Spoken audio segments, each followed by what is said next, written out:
I was 20 years old at the time and had made plenty of bad decisions I'm happy I grew out of eventually. I was living in Phoenix, Arizona, having run away from home years ago and now just hopping from place to place, staying with friends, acquaintances, and the acquaintances of friends. Given my reprobate past, most of these people were shady, and in hindsight, it's a little surprised that one day I'd be caught up in a police raid. My problems back then weren't with drugs, but that didn't stop me from being around a lot of people who took or dealt in them. This fateful October day, I'd been crashing with friends of friends as I made my way out west. Living somewhere in Santa Monica or Long Beach outside of Los Angeles always sounded nice. I needed some time to rebuild my finances though, so I was renting a tiny, dingy bedroom in a large 5-bedroom house on the outskirts of Phoenix. I knew my fellow roommate dealt drugs. Most of them were junkies themselves, abusing the old rule, sell, don't partake. They weren't big time or whatever though, mostly just selling pot and pills to local kids and other junkies. I'd seen a few druggies party or crash out at the house, but I'd never really seen anything hardcore. It seemed harmless at the time, at least as harmless as having a debilitating addiction that slowly destroys your life could be. I'd been working late shift the night before, so I was pretty tired when I heard a forceful knock on the door at about 4:30 a.m. My room was closest to the front door, and my fellow roommates were almost always sleeping off some hangover by this time, so when the second knock came, I wasn't surprised that nobody had answered. I remember hearing the voice behind the knock yelling something out, but I wasn't sure what. I'd only been asleep for a few hours at this point and was completely out of it. I sort of just stumbled to the door, half conscious, right as the third knock came. I still don't remember what the voice was saying, but now I know it was probably doing something like announcing itself and the fact that there was a search warrant out on the house. Little did I know that a whole squad of police officers was waiting outside, ready to pounce the moment that door opened a crack, or to bash it in if it didn't.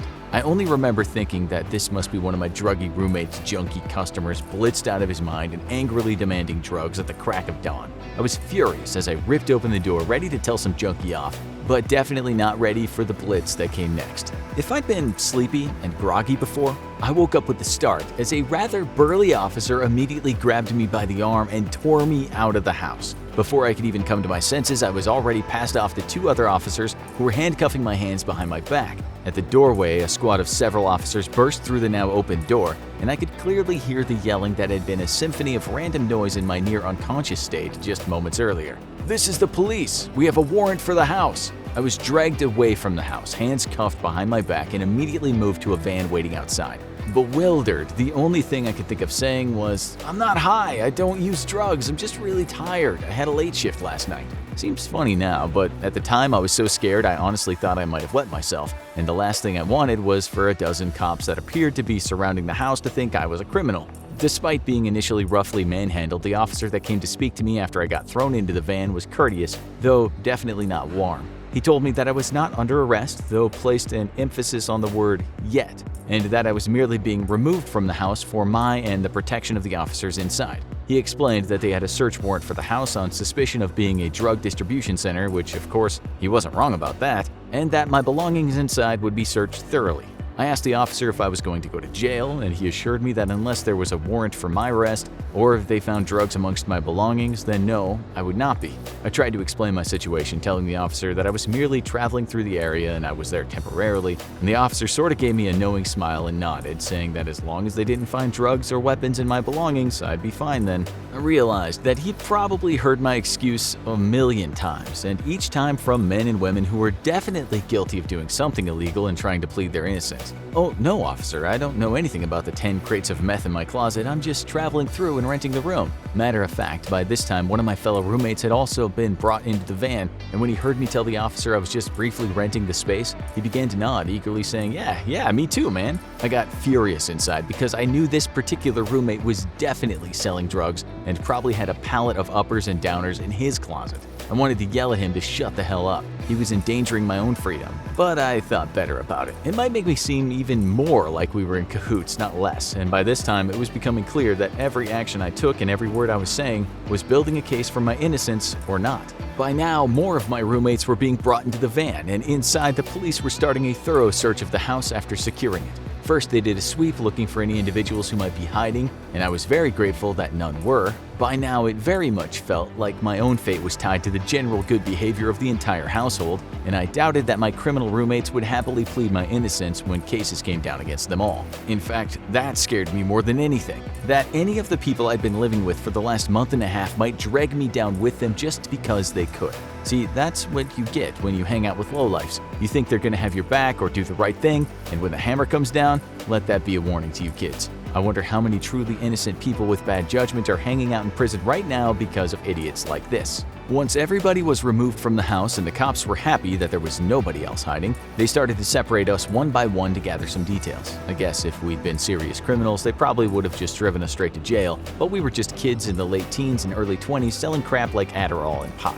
When it was my turn, the investigator I spoke to asked me which of the rooms in the house was mine and made a note of it, and he asked me where my personal belongings were located in the house and made a point of asking me if I owned any property, such as bags, boxes, or containers anywhere outside of my room. I explained that I was just traveling through, earning some money before moving on, and had only been at the house for 90 days. He took my employment information so he could confirm my workplace along with my parents' phone number and a few other family contacts who would be able to confirm that I was, in fact, a vagabond with no links to my current housemates. He also asked me point blank if there were any drugs in my room or if I was dealing, telling me that if I cooperated now, the consequences would be less later. I don't know if he was telling the truth or not, but I'll tell you what, with the possibility of jail staring me in the face, I was as cooperative as possible. Next, he asked me about my housemates and their activities, and I told him everything I knew.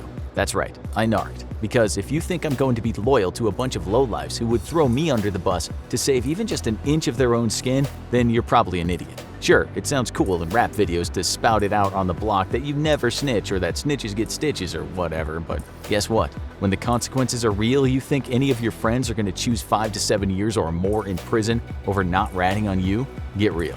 Why do you think cops have such huge networks of informants? Everybody rats. You're living a lie if you think otherwise. But again, not something you have to worry about if you weren't hanging out with lowlifes, something I very much regretted at the time. The investigator made a note of everything I said, then asked if I wouldn't mind making an official statement down at the station. Hell no, I wouldn't mind. Whatever I had to do to make it clear I had nothing to do with any of this mess, I'd do it. I guess for the cops, this was basically a gold mine, and I was sealing the fate of my criminally deviant roommates. Oh well, they should have made better life decisions. I was not going to risk going to jail an innocent man. Inside the house, an investigator was assigned to each individual room. Contrary to what you see on TV, the house isn't turned upside down, though it definitely is thoroughly searched. They even called a truck to check the septic tank, and I really don't envy whoever's job it was to investigate that, or have any idea how it was done. I guess even flushing your drugs isn't safe anymore.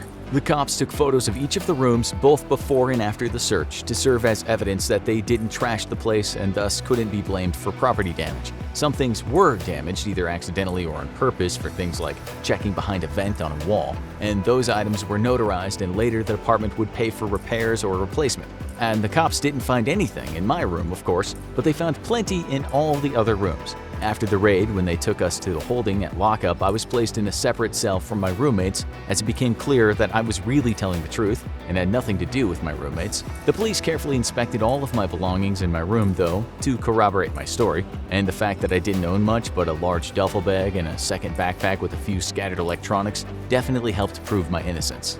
The detective sat down with me and had me give a detailed statement, which would later be used as evidence against my fellow roommates, most of which were not going to be released that day. Yeah, sure, give me crap if you want. Easy to be a keyboard gangster or a G on the street until you face the very real possibility of prison time. Like I said, everyone narcs and I was innocent. I told the cops I wanted to move out of the house immediately, both for my own protection and because frankly, I wanted nothing more to do with these guys and just wanted to get the hell away from this entire lifestyle. They gave me a police escort as I returned to pick up my things and then gave me a ride to a local motel so I could check in. Within days, I was already gone, moving further west and hoping for a better start in California. While it was terrifying and any small mistake on my part could have sent me to prison for years, I'm glad for the experience because I very quickly changed who I hung out with or even associated with. It's just not worth it. And had already come close enough to losing my freedom. The guys I had roomed with, they found enough hard drugs to put some of them away for over a decade. And remember, this wasn't even anything hard. Like I said, just not worth it. Now it's time to learn about the crimes that'll get you the worst punishments around the world, and smallest crimes that'll get you the biggest punishments around the world. Or check out this other video instead.